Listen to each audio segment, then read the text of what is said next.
MDH biryani મસાલા, પારંપરિક બિરયાનીનો અસલી સ્વાદ. असली मसाले साच साच MDH. અને હવે બુલેટિનમાં આગળ વાત કરવી છે ડિજિટલની વાતો કાગળ પર.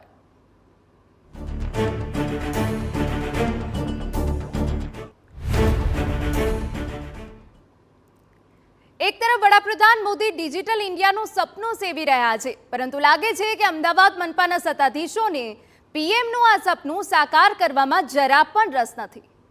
આપણો દેશ ટેકનોલોજીની બાબતમાં બહુ ઝડપથી આગળ ધપી રહ્યો છે.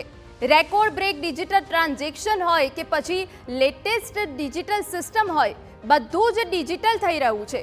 પરંતુ જો તમે સ્માર્ટ સિટી અને હેરિટેજ સિટીનો દરજ્જો ધરાવતા અમદાવાદમાં મનપાની હોસ્પિટલમાં આવો તો તમે જાણે કે 19મી સદીમાં પહોંચી ગયા હોય એવું લાગે. અમદાવાદની એલજી હોય કે શારદાબેન હોસ્પિટલ હોય, અહીં વર્ષોથી ડિજિટલ ઇન્ડિયાની વાતો તો બહુ મોટી થાય છે, પરંતુ વાસ્તવિકતા કંઈક અલગ જ છે. નવો કેસ કઢાવવાનો હોય કે પછી કોઈ રિપોર્ટ કઢાવવાનો હોય, મોટા ભાગનું કામ હાથેથી જ લખીને થાય છે. કેસ કાઢવા માટે કેસ બારી પર બેઠેલા વ્યક્તિ હાથથી લખીને કેસ કાઢે છે.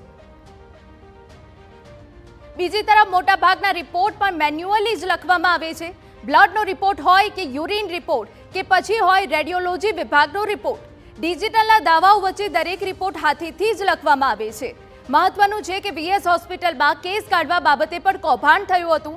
તેમ છતાં વર્ષો વીત્યા હોવા છતાં કોઈ પણ પ્રકારની ગંભીરતા આ મામલે દાખવવામાં આવતી નથી. એલજી હોસ્પિટલમાં 50%થી વધુ કામ મેન્યુઅલી થઈ રહ્યું છે, જેનો સ્વીકાર ખુદ એલજીના સુપ્રિન્ટેન્ડન્ટ કરી રહ્યા છે. કેસ કાઢવાનું અને આઉટડોર કે ઇન્ડોર કેસ કાઢવાનું કે કેસ મેન્ટેન એ મેન્યુઅલી છે. પેથોલોજી કે રેડિયોલોજીના રિક્વિઝિટ ફોર્મ્સ હોય કે જે આપણે કન્સલ્ટન્ટ રેડિયોલોજીસ્ટને કહે એ રિક્વિઝિટ ફોર્મ છે એ મેન્યુઅલ છે, પણ રિપોર્ટિંગ ઘણું બધું કમ્પ્યુટરાઇઝ છે. હજુ પણ અમુક રિપોર્ટિંગ મેન્યુઅલી ચાલી રહ્યું છે, એ પણ વાત ખરી કરી. અને કેટલી જગ્યા લગભગ 40% મેન્યુઅલ હશે રિપોર્ટિંગમાં.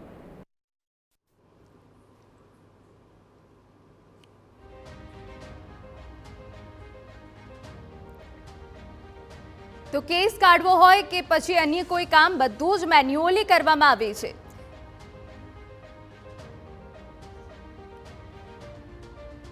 પીએમ મોદીનું ડિજિટલ ઇન્ડિયાનું સપનું, રાજ્યની અનેક હોસ્પિટલમાં કેસ કાઢવાની પ્રક્રિયા ડિજિટલ કરી દેવામાં આવી. પરંતુ આખરે શા માટે મનપા ઘણા વર્ષોથી મેન્યુઅલી કેસ કાઢવાનું પસંદ કરી રહ્યું છે, તે સૌથી મોટો સવાલ છે. પ્રધાન નરેન્દ્ર મોદી ડિજિટલ ઇન્ડિયાની વાત કરી રહ્યા છે, પરંતુ અમદાવાદ મ્યુનિસિપલ કોર્પોરેશન સંચાલિત હોસ્પિટલોમાં આખરે ક્યારે ડિજિટલ ઇન્ડિયાનું સ્વપ્ન સાકાર થશે? અમદાવાદ ભલે સ્માર્ટ સિટી બન્યું, પરંતુ આજે પણ જો ટેબલ પર આપ જોશો તો એક પણ કોમ્પ્યુટર જણાતા નથી.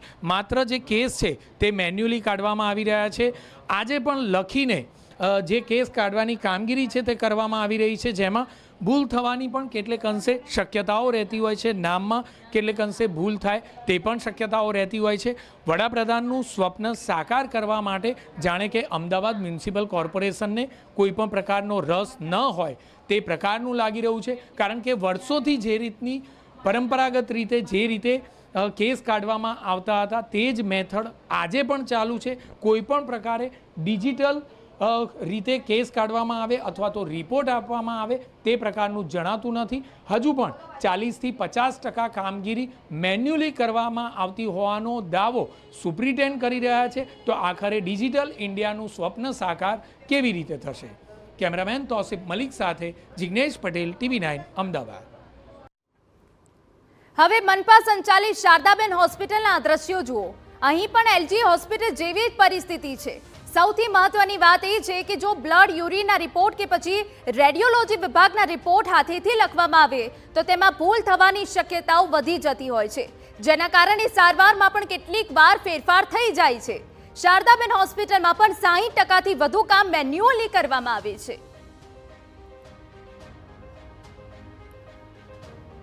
મારી પાસે પણ ચોપડીનો નંબર અને એના માટે એક રજિસ્ટર હોય. પેશન્ટનું નામ લખીએ, ચોપડીનો નંબર લખીએ અને પેશન્ટને જે આપવામાં આવે એ પણ હાથથી જ લખવામાં આવે છે. અચ્છા, બીજા જોઈએ તો કયા એવા રિપોર્ટ છે, બ્લડ રિપોર્ટમાં જોઈએ કે અન્ય કોઈ રિપોર્ટ હોય કે જેમાં મેન્યુઅલી લખવામાં આવતું હોય?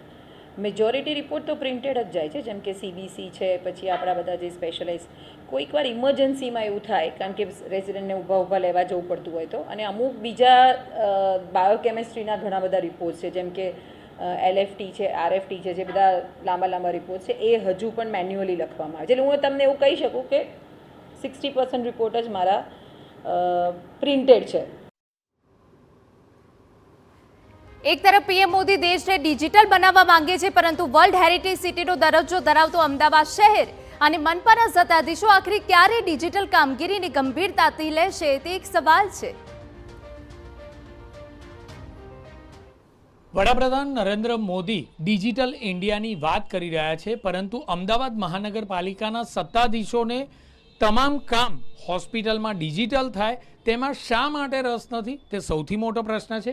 પ્રાઇવેટ લેબોરેટરી કે હોસ્પિટલમાં જોઈએ તો આ પ્રકારના ડિજિટલ રિપોર્ટ બ્લડના આપવામાં આવતા હોય છે.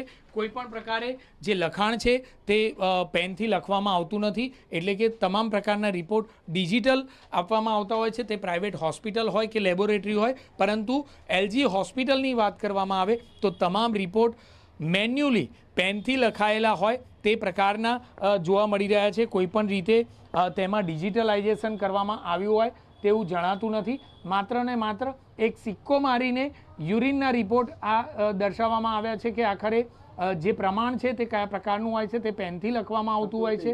એક બે નહીં, પરંતુ મોટા ભાગના રિપોર્ટ આજે પણ અહીં આ રીતે મેન્યુઅલી લખવામાં આવે છે, જેમાં ભૂલ થવાની પણ એક ભારે અવકાશ રહેતો હોય છે. આખરે સારવારમાં પણ તેની ખૂબ જ મોટી અસર થવા પામતી હોય છે. આખરે ક્યારે અમદાવાદ મહાનગરપાલિકાના સત્તાધીશો ડિજિટલ ઇન્ડિયાનું જે વડાપ્રધાનનું સ્વપ્ન છે તે સ્વપ્ન સાકાર કરવા માટે અમદાવાદ મહાનગરપાલિકા સંચાલિત હોસ્પિટલોમાં તમામ કામ ડિજિટલાઇઝેશન રીતે કરવામાં આવશે, તે પ્રકારની કામગીરી કરશે, તે પ્રકારનો વિચાર કરશે, તે સૌથી મોટો પ્રશ્ન છે. કેમેરામેન તોસિફ મલિક સાથે Jignesh Patel, TV9 Ahmedabad. MDH kitchen king masala રસોડામાં હોય તો આપણે કાંઈ પણ બનાવી શકીએ છીએ. રીંગણાનો ઓળો, બટેટા ફુલાવર, ભીંડી મસાલા અને બીજું ઘણું બધું. MDH